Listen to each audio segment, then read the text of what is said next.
윤석열 대통령이 이제 만약 기소가 되면, 만약이 아니라 되겠죠. 이제 최장 구속기간 20일 동안의 수사를 마치고 수사기관에서 재판에 넘길 걸로 보이는데, 이렇게 되면 본인이 검사장을 했던 곳에서 피의자로 조사를 받는 그런 상황이 됐습니다. 그런데 장 변호사님, 네. 공수처에서 구속영장의 발부 필요성을 주장할 때 2차 계엄을 할 수 있다. 구속을 하지 않으면. 그러면서 2차 계엄한 정황이 실제로 있다라고 이야기했어요. 이게 혹시 민주당에서 주장했던 그 27,000발의 실탄 이런 것과 관련이 있는 건가요? 이런 증거들과도 당연히 관련이 있어 보이고요.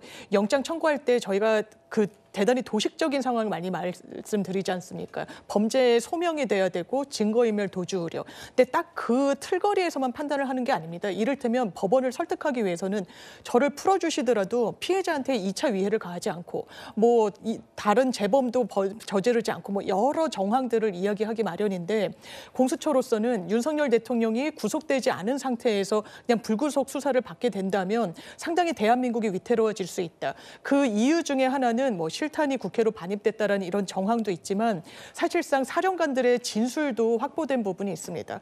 이 계엄이 해제된 이후에 윤석열 대통령으로부터 직접 연락을 받아서 내가 계엄을 2차, 3차 계엄을 할 수 있으니 계속해서 이 계엄과 관련한 행보를 이어가라는 지시를 받았다는 이런 진술들이 나오고 있는 상황에서 만약에 윤석열 대통령이 현직 대통령 신분이고 이 직무는 집행이 정지됐다고 하지만 영향력 하에 있는 공무원들과 뭔가를 또 모종의 제2차 계엄까지도 할 수 있는 상황이 발생할 여지가 있다라는 부분을 상당히 좀 강도 높게 좀 주장을 했던 것으로 보이고요. 결과적으로는 이런 주장 자체가 받아들여졌는지는 모르겠지만 전반적으로는 구속 수사의 필요성이 있다라고 법원이 판단을 내렸습니다. 알겠습니다. 윤석열 대통령은 오늘 오전 9시부터 입소 절차를 거쳤다. 서울구치소 입소 절차를 거쳤다라고 하는데요. 저희가 정리를 좀 해봤습니다. 먼저 인적 사항을 확인하게 되고요. 이름과 거주지 등을 확인하겠죠. 그다음에 정밀 신체 검사를 거칩니다. 그리고 나서 이른바 머그샷이라고 불리는 수사기관에서 피의자들의 사진을 찍는 그 수영자 번호를 부여하고 수의를 착용한 상태에서 머그샷을 촬영하게 되고요.